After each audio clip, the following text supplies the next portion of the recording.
and welcome to Learn to Love, a show where we talk all about things you can do to build a better, stronger relationship. Our team is powered by passionate volunteers looking to bring forward the best of what they know to help you stay together. Love is hard, but it doesn't have to be.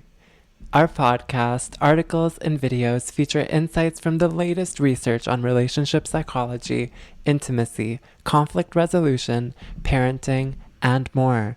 You don't need to go in blind and make the same mistakes as those around you. Check us out on our brand new website at learnlove.ca or listen on our podcast, the Learn to Love podcast. Thank you for joining us in our vision to create healthier relationships and stronger families. Hello and welcome back to the show. I'm super excited to be welcoming you back to this brand new episode of the Learn to Love podcast, where we continue our discussion all about love, commitment, and now we're also going to talk about dependence, interdependence, codependence, independence, and so much more. I'm so happy and excited that you're joining me in this brand new episode to continue our learning journey together. Let's start by summarizing a little bit about what we discussed in the last episode. The last episode and the one before that were all about feelings. We talked about the idea of feelings not having IQ at the beginning, that feelings very often glitch.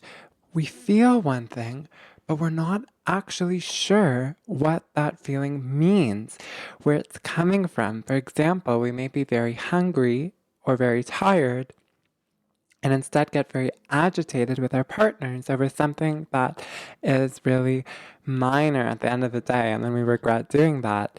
And I'm sure we can all relate to this. The idea that when we're hungry, when we're tired, when we're thirsty, when we're stressed about something else like work, we are so negative sometimes, like so easily provoked, and can be really difficult with our partners. And that's the big message that I want you to get here, is that feelings glitch, okay? We think that our partner is causing the problem or somebody else, but really it is just that we are not taking care well enough of ourselves sometimes. And yes, there are extreme situations of abuse, which I'm not going to get into in this episode, but yes, it takes two to tango, of course.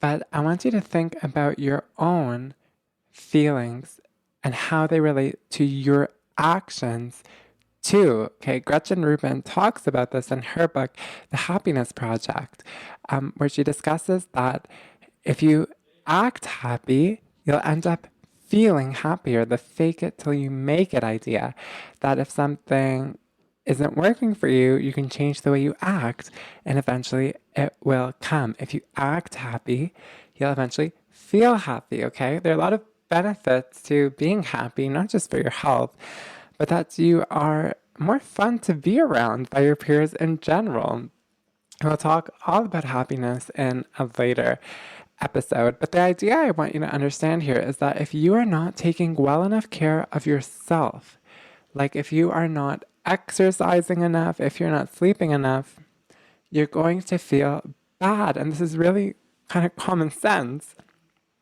But what's not common sense is that it's so common, okay? Like, it's coming from you. We think that the other person is the problem, but often we blame them just because it's easier to feel that we're not the ones at fault, okay?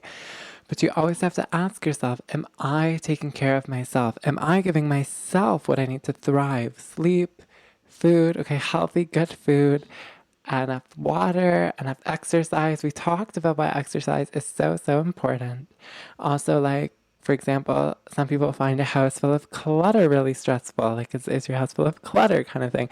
If you have these things going on that make it hard for you to take care of yourself, okay? It's going to be really hard for you to feel good, and you're going to blame that often on somebody else because it's easier to think that someone else is the problem But it is so empowering when we think that we are the problem. So empowering because it opens the door for us to do something about it. When we really believe that we are the problem or that we have responsibility, suddenly there are things that we can do to change because we can't change others, guys. We can help guide others to a certain way, for example, to understand the way that we want to be loved, okay? That love language conversation, more of this in previous episodes, but we cannot fundamentally change somebody, okay? Except ourselves. We are the most easily changeable by ourselves, okay? Our thoughts, our actions affect us. If there's a problem, I want you to always think about what could I do to make this better, okay? And very often the answer to this question is going to be to take better care of yourself. We talked about the idea of an airplane, okay? If it loses cabin pressure, you have to put your mask on first before you help somebody else put their mask on next to you, okay? Because there's no point of you both going unconscious. Don't worry if you get unconscious, though. The pressure will soon come when the plane descends around 5,000 feet or below, okay? So don't worry. But that's the big idea. You have to take care of yourself to take care of others and to be effective with others.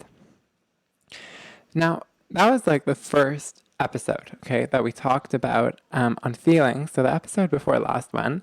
And then in the last episode, we got into the idea of how feelings relate to love.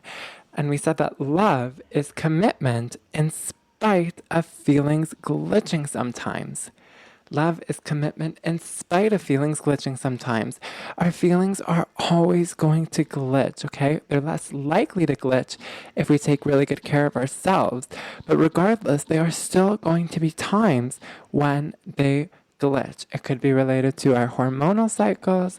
It could be related to just random events out of our control, like, I don't know, a change in pressure that gives on a headache because of the weather, or something like just not being able to sleep randomly one night, okay? Our feelings glitch sometimes, and that is a-okay. It's part of being human. When they do glitch, we should recognize that we can't always be happy, okay? We talked about how people usually feel more or less consistently a 7 out of 10, okay? So you have to do two things here. We have to first recognize that we can't always be 10 and be comfortable with that. And then if we get low, we have to recognize that we're going to come back, okay? Eventually, self-care will help us come back faster, but we just need to recognize that this is going to be a problem sometimes, okay? We can't always be happy. We're going to get down sometimes. This is largely related to just the way that our bodies and our feelings work.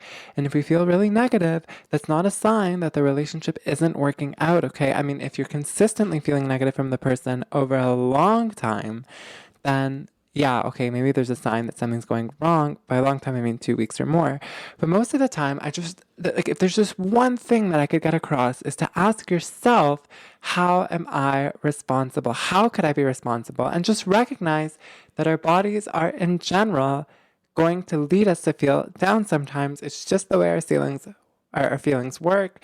You can think of it kind of like a heartbeat. If you ever look at a heartbeat on like a monitor, you know, it goes up and then it goes down and then it goes back up again. Okay? Like that's just life. You can't always be at a high, but just like accept it and stay with the relationship even through those temporary lows. Any long married couple has had those lows before, okay? But if you get through the lows, then you can enjoy the highs, and you have to experience the lows to get to those highs.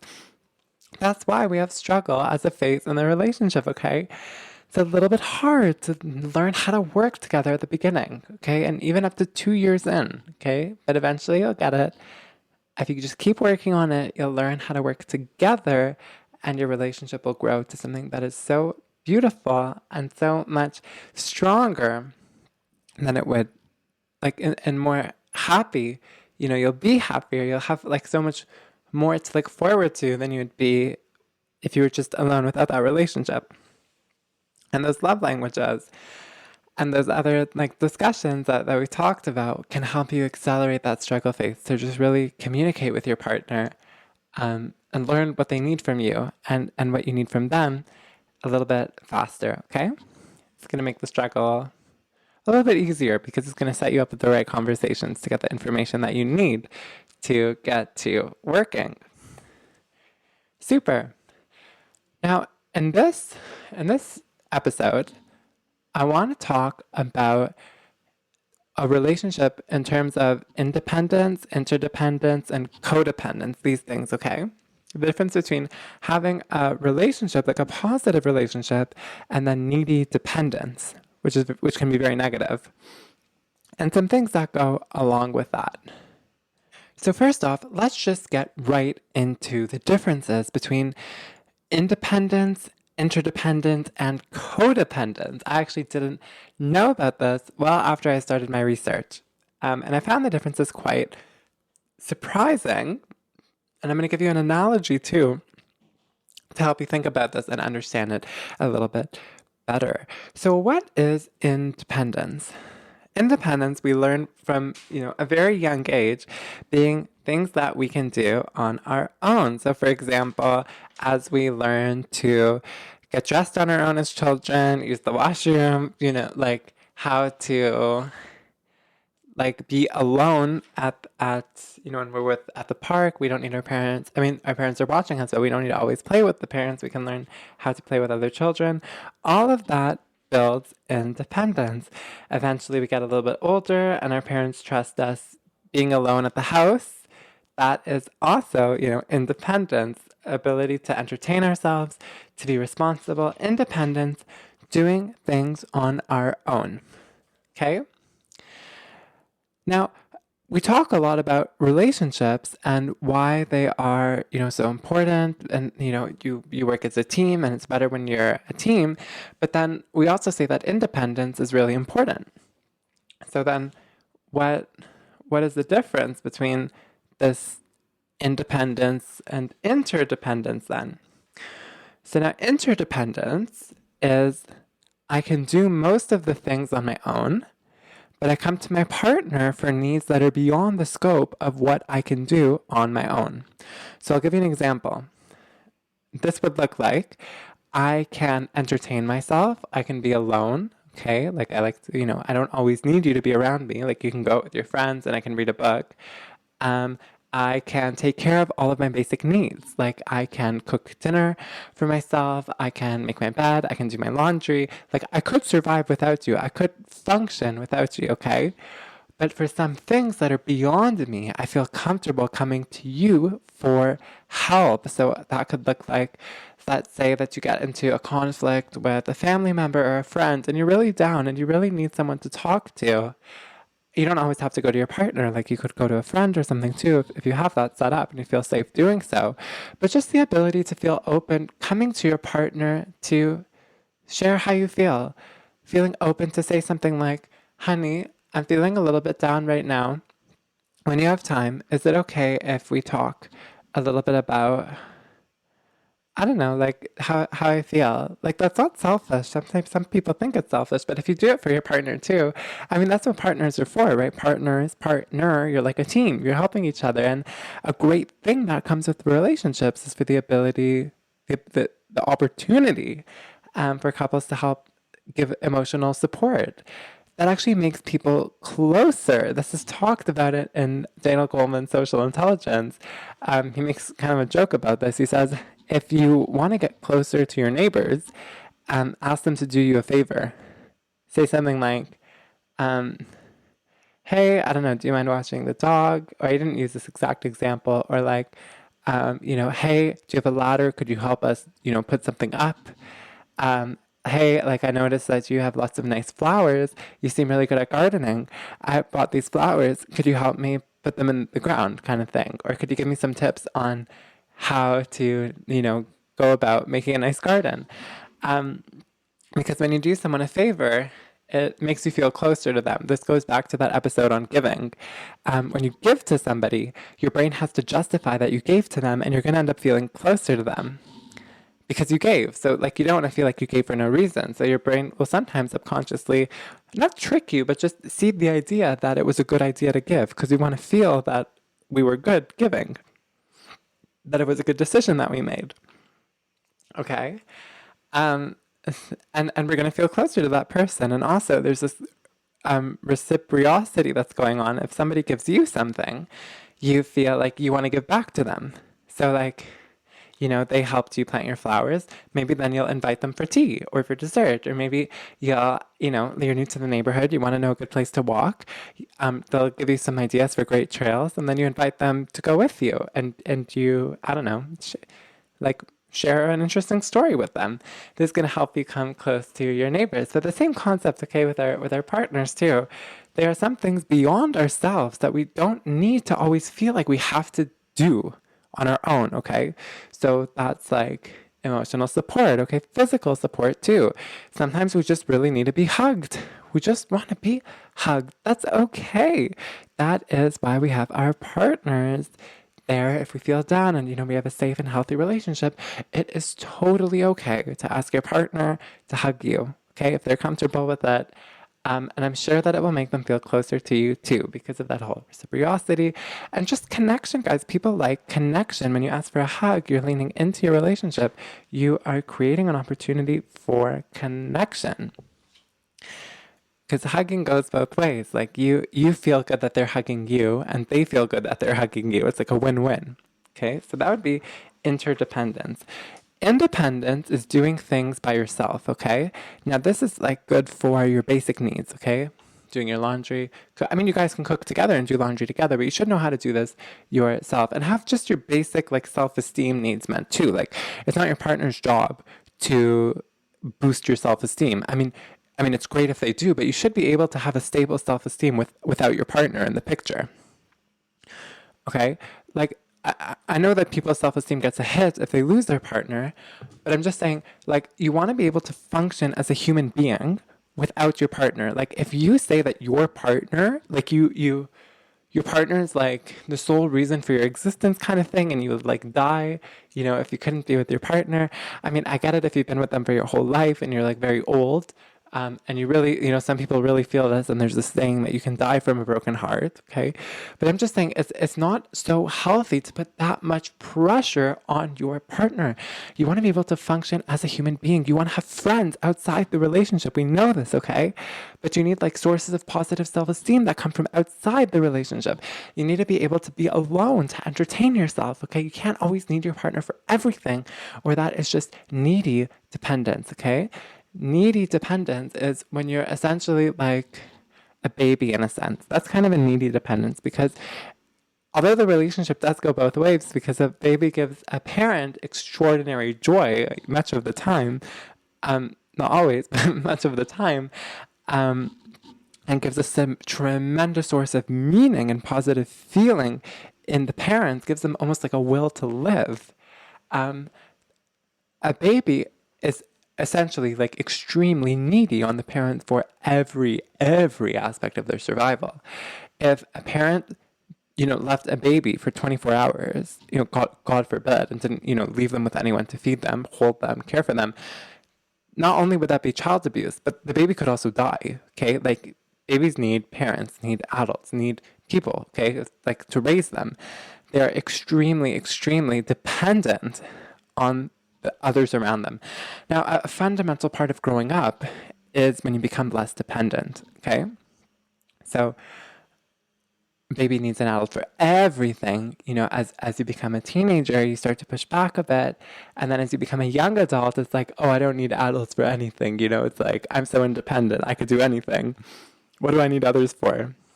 But guys, so it's all about striking a balance. It's about coming to your partner for emotional support, okay? Physical support, like opening up to them, sharing your day with them, doing things together, but also being able to function on your own, okay? Function on your own. Entertain yourself, have positive self-esteem, stable self-image, okay? Like without your, like, you don't need your partner for these things. It puts too much pressure on them. Guys, we're both humans, like you and your partner are both human, you both have your own problems, you both have a lot going on sometimes, you both have your own stresses, your own commitments. You cannot have such a huge duty to be like the sole reason for the other person's self-esteem. It is just too much. You cannot be so needy that the other person can't even go out with their friends, or else you'll feel miserable and depressed. No, like you need to be able to be alone and to entertain yourself. And if you're finding this to be an issue, okay, then you can go to counseling, therapy. There's tons of books on this. There's tons of blogs and communities about this. We got into it a little bit on the blog. So you can see that on our blog, but we're going to focus on that in future blog posts. But just know that you're not alone, okay? But the big idea here is that you want your love for the person to exceed your need for the person, okay? Because if you love them only out of necessity, I don't know if you could really count that as love. This could actually be like a philosophical, kind of moral, ethical discussion. Because if you say that you only need them, then can you actually love somebody that you are so desperate to need? Or do you just need them? Because like if you didn't have them, you like wouldn't be able to survive. It takes kind of a sense of free will to love. It's like I'm loving you out of my own free will. I'm choosing to love you. It's not that I need to love you kind of thing, because I need you. It's kind of like I'm choosing to love you. That's what we want, okay? So when your love for them exceeds your need for them, okay, then you can actually make that choice. Now, at the beginning of a relationship, sometimes when our hormones are going crazy, we might really, really feel like we need them. We need constant love and attention. We're like addicted to these hormones, these sensations that we're getting from them, and we think that they're our savior and that they would do like anything for us, okay? We're making a fantasy of what we think that they are. We're actually projecting all of the things that we've ever wanted in a partner on them sometimes, okay? Now, what's going to happen is we're going to realize that they're only human. They can't do everything. They can't solve all the problems that we've ever had in our entire life. And if we feel like we need them to and we expect them to, then that is just needy dependence, okay? And we have to think about where this comes from. I'm not going to get so much into it here, but if you really feel like you need your partner to do everything for you, I want to ask you if you ever felt neglected as a child. Because maybe you want in adulthood all the things that you missed so dearly in childhood. Okay? Or a lot of your needs unmet during childhood, and suddenly you want them all met now. Are you expecting all of this just because you didn't have it growing up? It's a big thing. Are you scared of being abandoned? Maybe we project all these things onto them because we're very scared of being abandoned. And yes, being abandoned is a very painful sensation. But there's a difference between like being extremely scared of abandonment, as if we wouldn't be able to live without the partner, and just, being like uncomfortable with the idea of abandonment, or scared because it would really cause a lot of pain. Now, it's okay to have experienced a huge amount of pain. I mean, I can't tell you it's okay to experience or not experience pain, but I'm just saying it makes more sense if you've been with them for many decades to have this kind of pain. But if you feel such a pain after like 3 months of dating, okay, or less, then I'm not even sure that you were ever really in love with the person, because I think it takes longer than a few months to get to the working stage when you really feel like you understand each other. So that's the thing. If you feel like this addiction at an early stage, it could be a neediness, like just very dependent, desperate neediness, kind of like the way a child needs a parent. Okay? And remember, we all like to project fantasies at some point. It's cute, it's romantic, but if it gets excessive, it puts so much pressure on our partners because they feel like they have to perform at this level, like some sort of heavenly level, that they're only human and they can't do that. And if you project such a fantasy on them, your dreams are eventually going to be crushed, unfortunately, in the majority of cases, because they just can't fulfill all of these dreams, okay? So we're talking here about dependent neediness. Now, another thing I want to talk about is codependence, okay? So what is codependence? Codependence is when your identity as a person comes from serving others, and you need to serve others to thrive and to function. Okay? Codependence. It's when you need to serve them, you need to do something for them. You need them, in a sense, to have an identity in the first place. Now, this can be very, very harmful for a number of reasons. The first is that if your entire identity comes about the idea of serving others, then you really have nothing to yourself. It's kind of like, maybe I feel that I'm not valuable, I have nothing to offer, kind of based on my own merit. So instead I'm just gonna obsessively do for others. Okay, because like I have nothing unless I do for others. Now there are a lot of benefits doing good things to others, okay? But you don't want to be taken advantage of. You don't want somebody to just completely like have full control over everything you do, everything that you are. You have a test coming up, or you have like a major work assignment, but your friend, is bored and they want to go out with somebody, so you go out with them, and then your test ends up going badly, or you don't finish your work assignment on time. It's putting others before you all the time, okay? The codependence. You're dependent on them to form your identity. Now, this is very, very harmful, okay, because our partners are going to have lives too, and we have our own life. We can't always put our lives on hold, okay? If our entire identity is doing for others, we need to really, really, really think about who we are, what we like, what we value, and build who we are, our own understanding of who we are. This could come, this idea of codependency, this role, could come from roles taken in the family. For example, like when you were younger, were your needs never met? Kind of thing. Where did people never take you seriously when you expressed your needs? Or did people always blame you for things or make you do things for others? Well, then that would be that could lead you to codependence. If you felt that you always had to do for others growing up and your own needs never mattered, then that's a learned behavior, learned role, kind of almost habit that's formed that you could take with you into adulthood. Okay, but we need to recognize this. So in a relationship, this could look like one partner just obsessively doing things for the other partner, which a partner the other partner might like at the beginning, but it's not going to work. It's not going to be very enjoyable for long, because that partner will never be satisfied.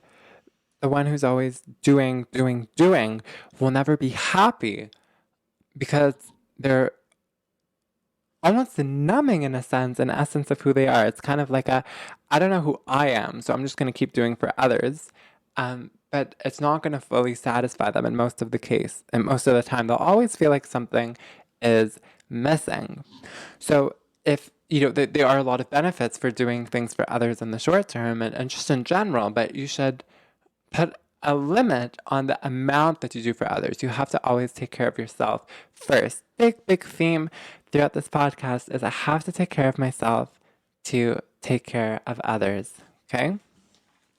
But just think about it. Like, are you telling yourself, I love this person, okay? I love him because I need him to feel good. I love her because I need her to feel myself. Guys, you're gonna suffocate them. We can end up suffocating them with this huge burden. They are our partners, okay, our friends, not our parents, and they won't fulfill the role of baby parent, okay? Just something to think about. Now, what is love then? What is this interdependence? So we talked about it. I can take care of most of my needs on my own. I come together when there is something above what I'm able to take care of on my own, which is okay. Like emotional support. Sometimes you just need a shoulder to cry on. That's okay. But what are all these examples? Shoulder to cry on. Okay. Cuddling, hugging. Also, like shared activities together. So we need people for many circumstances. One of them just for like basic happiness too. Like, yeah, it's important to be able to take care of yourself when you're like alone without somebody else. Like what I mean, like what I talked about before, having a stable sense of self-esteem, character without your partner. But it's very enjoyable to do things together with another person. So you could create a partnership essentially where you travel together, you explore new things together, you help each other achieve your dreams, you Like you just share experiences together. You really want to try a new kind of food. You bring your partner along if they're interested, and you go, you make a nice dinner outing together. You're reading your book alone and you think it'd be more fun to read like with your partner, and your partner also likes to read, then you think about ways that you could read together, kind of thing. Like you listen to an audiobook together while you lie in bed, or you go to the park and you sit under a tree and you each bring your book and you read. This is an example of interdependence. It's like being able to live on like being able to function as a human being, okay, alone, but then also doing things together that are more fun when you do it with someone else as a team. And the beauty of being human is that many of the basic needs that we have are very similar to those of our partners. So, like, for example, we feel lonely when we're by ourselves for a long time. Sometimes, our partners do too. We enjoy doing things with company. Our partners do too sometimes. But then again, we also need the space that we need to thrive so we don't feel suffocated. So we want to have some alone time just to be ourselves, or just to talk to our friends, have things outside the relationship to help us thrive. Our partners need that too. But the thing is that they don't, while, the needs are similar, the way that people express those needs and how much of those needs they utilize to thrive, they want to utilize to thrive, is up to the individual, okay? They're like individual differences. I know you see this with kids, like you'll have two kids and the one kid is very different to the other one, okay? That's why we have a discussion on our needs, wants, expectations of the relationship. We make it very clear to them. What do we need from them? What do we expect from them? What do we want from them? So we can know how we can help them, okay, be interdependent, how we can help them have the independence they need to thrive, the independence that they want to have, but also be available for them for the moments where they come together, okay, where we want to come together.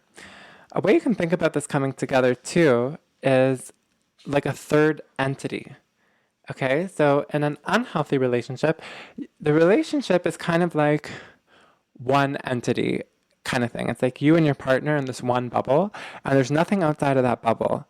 And that doesn't work because it doesn't give us enough space that we need to thrive, and enough contacts outside the relationship to keep our life going, okay?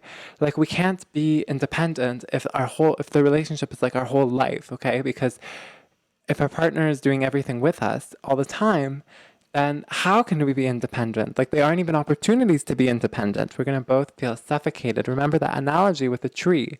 If two trees grow too close together, there's not enough nutrients in the soil and the trees suffocate, okay? A better way to think about it is a third entity. Think of like three bubbles, okay? You in one, your partner in another, and the relationship is a third. This is a very also like topic discussed in many religions, like Christianity, Judaism, and Islam, where the relationship is like a third agreement in a sense. We say we're not going to talk about religion much on the show, so I'm not going to get into that. But I just want you to understand that like philosophers and others are thinking about this too for a long time. The relationship being a third entity, that you have a life outside of the relationship, okay? You have friends, hobbies, passions, commitments, work, okay? Like social life, things that you like to be alone too. Have others help you take care of your needs too, okay?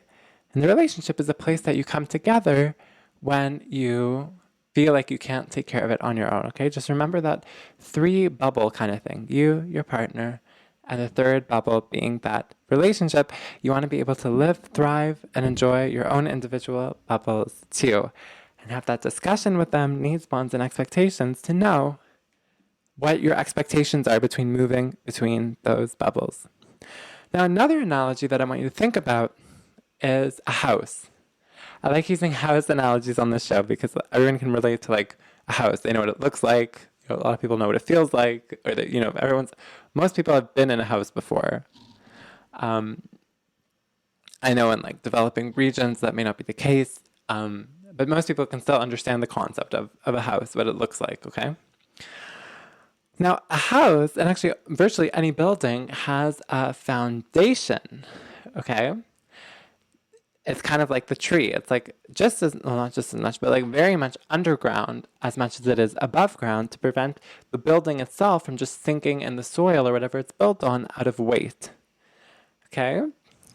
That's, part of what basements are, like part of the foundation.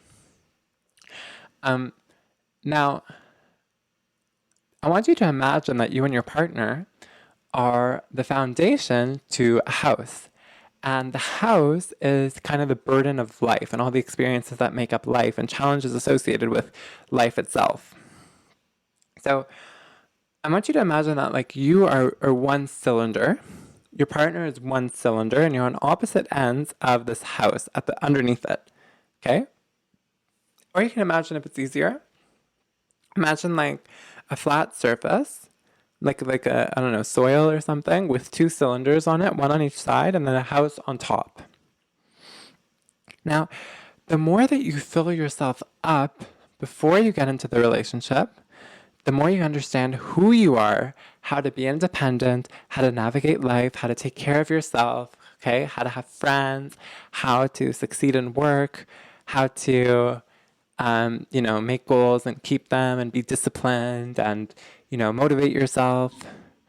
This is all the things that fill up the cylinder, okay? The more of this you have going in, the more of the house you can support. So if you come into the relationship feeling very empty, if the cylinder under the house is empty, what's going to happen is it's going to collapse. It's not going to be able to support the weight of the house, and the house is going to fall over. Okay, it's going to collapse to the side. Now, if both of the cylinders are empty, it's going to collapse down, okay, and sink into the soil. That's not what we want. But the idea here is to prevent yourself from getting into this needy dependence where your need for them is greater than the love for them, and you can't even, who knows if you're really in love with them, if it's a question of free will or not, kind of thing, and also just suffocating them from just so much dependence and need. Is the cylinder empty, okay? If you have this, are you not doing the preparation before and during the relationship to be able to motivate yourself, take care of yourself, okay? To fill up the cylinder with like concrete or something strong to be able to hold the burden of the house.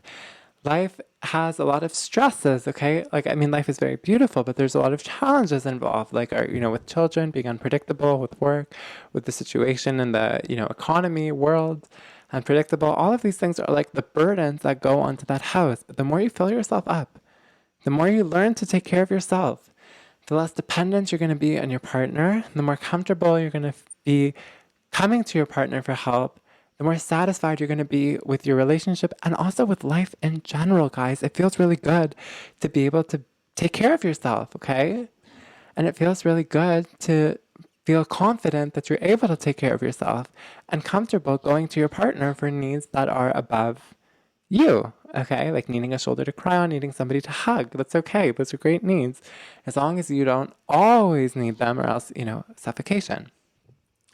So what do you do if your partner, you feel like you are not independent enough, like you want to be more independent, okay?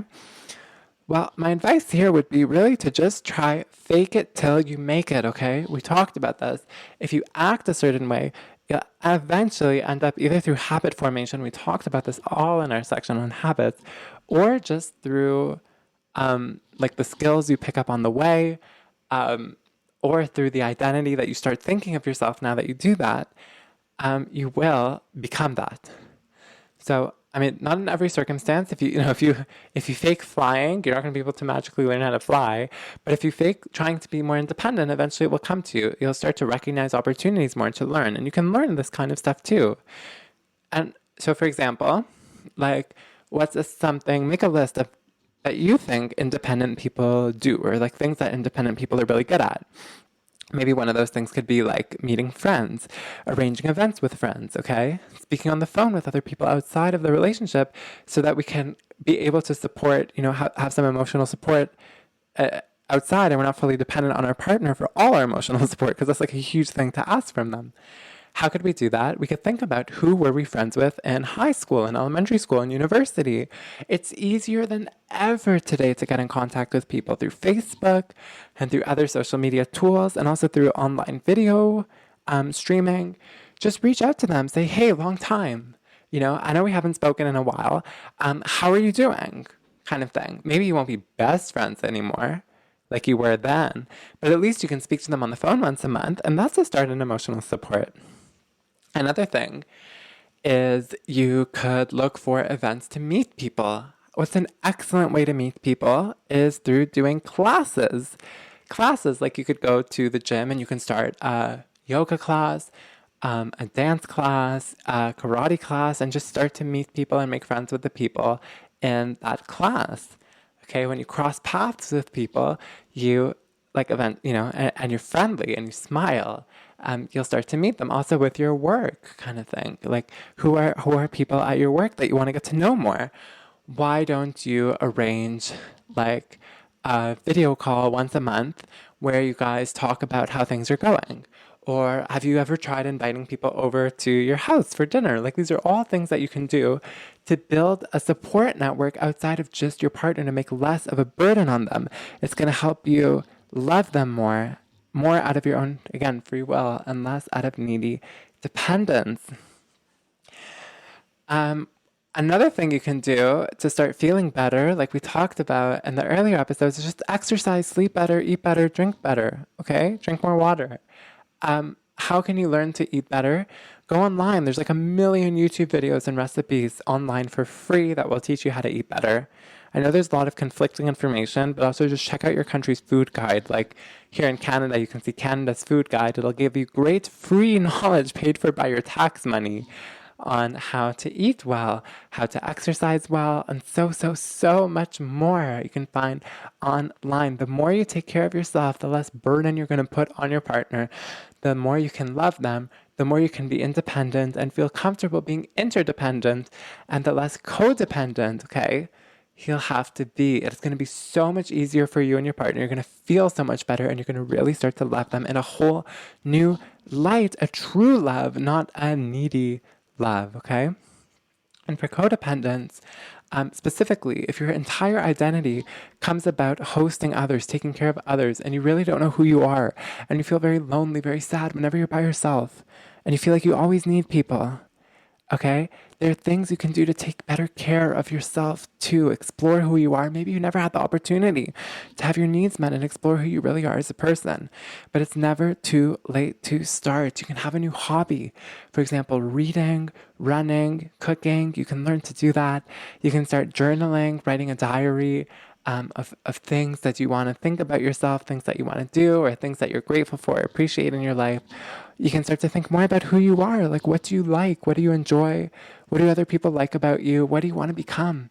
What do you want to be? And start to think of other roles, okay? Other pieces of you that can help to form your identity. We don't want to put all our eggs in one basket. If our entire identity is pleasing others, not only are we putting a huge pressure on others to always be pleased by us, maybe they don't want to always hang out. Maybe they don't always want to go for a walk because they need time for themselves too. And then if we feel really bad and we tell them, you made me feel really bad that you didn't want to hang out with me, we're putting a huge pressure on them and we're making them feel bad too. And it's also a little bit controlling. Sometimes if you feel like you always want to do good for others and you get mad at them when they don't let you do good for them, it's kind of like we're forcing our agenda on them. And we think, it's good to do good for others, but everything is good within reason, okay? If it's kind of taking over their life and not letting them have the space that they need to thrive and grow, that can be problematic too. So what we can do is just explore new aspects of what can be our identity, finding new hobbies, taking classes, meeting people, okay? Like just getting other aspects of ourselves and learning how to be alone. This is a really, really big thing. It's learning how to be alone, how to be happy alone, how to regulate your emotions and still be satisfied when you're alone. Yes, people feel lonely sometimes, and loneliness can kill, and loneliness is really harmful. But everyone, I think, needs to learn how to be alone in some moderation, okay? Like your partner has to go out with their friends. You have a few hours by yourself to read, to walk, to watch a movie, to relax, to paint a painting, to sculpt something, to try a new recipe, to speak on the phone with your family. Okay, like just how to be alone. It's a huge skill. It's hugely helpful. And it's going to make our partners so relieved when they see that they don't always have to entertain us and take care of us, because we can take care of ourselves too. A final message that I want to end on here before we move on to the next episode, where we're going to talk all about numbing and kind of like the numbing epidemic that we have going on in society today. I want to just leave you with the message that love shouldn't hurt. It really shouldn't hurt. You shouldn't feel suffocated. You shouldn't resent, okay, your partner. You shouldn't feel bad that you're in a relationship, okay? It really shouldn't hurt. It should be fun. It should be like a partnership, like a team, like two best friends who make their lives better, who open doors for each other, who give us opportunities to smile and help us just, be more productive and happier and just all around like better people. Okay? Think of it in any case like a partnership, like a team. It's not supposed to hurt. If it hurts, we need to have a conversation, like you and your partner, about needs, wants, unmet expectations, unmet dreams, okay, different things that are causing these feelings to come up. And it's not always the case that you're not the right people for each other. This is what a lot of people get wrong. And there's honestly something that I really don't enjoy when I see people say, as soon as it's not working, I'm out. It's too fast. It's like I think it's a little bit immature, because it neglects everything else that a relationship can be and how adaptable many people are. Okay, like yeah, if it's not working for a long time and you just met them, then that's a different story. But always understand that people change. Okay, like we can't change them, but I'm just saying that over time, people are generally like pretty adaptable. If you can just clearly communicate, okay? If you can find a new strategy to get to them, maybe through seeing a counselor, the both of you kind of thing. Don't underestimate people's potential. That's actually what I'm trying to get at. Just don't underestimate people's ability to understand once the roadblocks are moved out of the way, once the unresolved insecurities and issues are taken care of.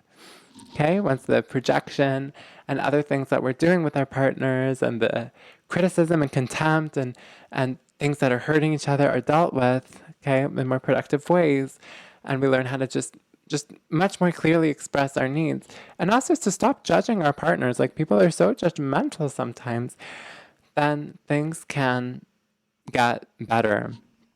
Okay? We often underestimate how hard we work compared to how hard other people work. People are working so hard, guys, very often, and we don't see everything that they do. Okay? We just need to keep an open mind. Okay? Work on taking care of ourselves. Will be much more fun to be around. And as we learn to be clear and set limits, effective limits, and learn tools to deal with conflict resolution, okay?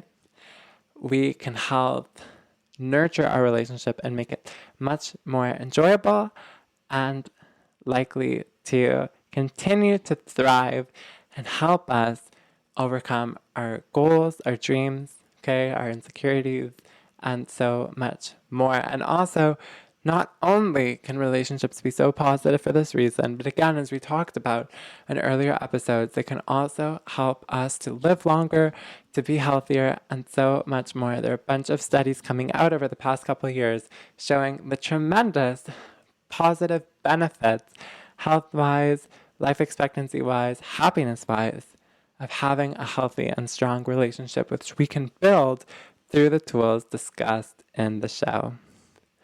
So thank you so much for listening to this episode where we talked about the difference between independence, interdependence, codependence, okay?